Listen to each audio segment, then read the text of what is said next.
I am Sam Warner. I'm a digital arts major at Chapman, and I'm a sophomore.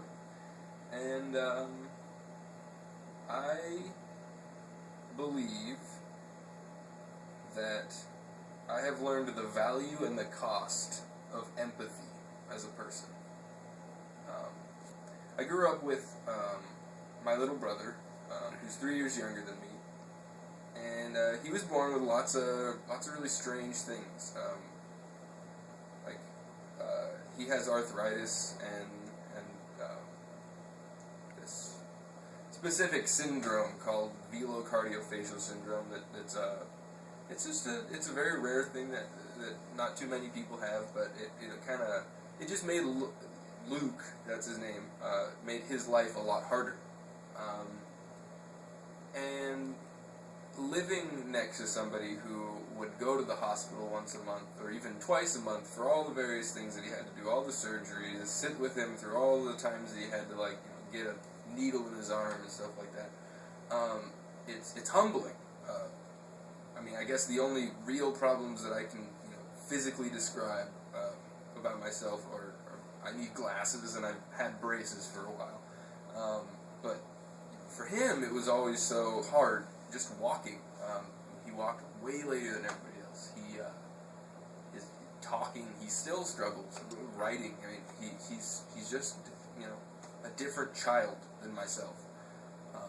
And I think it really taught me just patience. And so that's where this story is leading. Actually, I just had to kind of preface it with that. Oh, and by the way, I'm not trying to sound like, oh, look, I'm so lucky. If I could have one thing, it would be making his life easier. Not changing him as a person, but just allowing him to have the resources to be better. But if anything,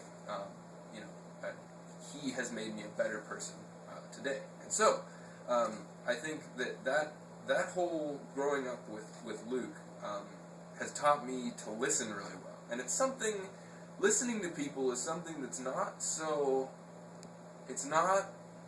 it's a skill, but it's also something that's kind of, I guess, a burden. Because people so often have these problems and these troubles that they need to get off their chest, and they just want somebody that can sit there and listen to them. And I guess in my mind, whenever I listen to people talk about, oh, I'm so tired of my sorority, or I've got so much work to do this weekend, or these things like that, when it's put in perspective against the whole history of my life and the struggles that I've seen my brother go through and various things that I've encountered in my life, it makes me, I guess, more reasonable. And so when people come to me with these problems, I listen and I present these options and ideas, I guess maybe that they just couldn't think about or couldn't reason through because they're just so invested in it. And that kind of thing can get you in, some hot water, I guess. When people come to you with problems and you're just sitting there listening, they can assume things beyond just you're trying to be a good person. And it's not something that I ever try to do, but it's something that I have to do. Because I grew up with my brother, and I feel like being there for someone is the most important thing anyone can do. So if you have a problem, I guess, just find someone you can trust and somebody you can talk to, but know that they're kind of putting themselves out there for you, and just think of them as someone who can help you and not anything more than that. It's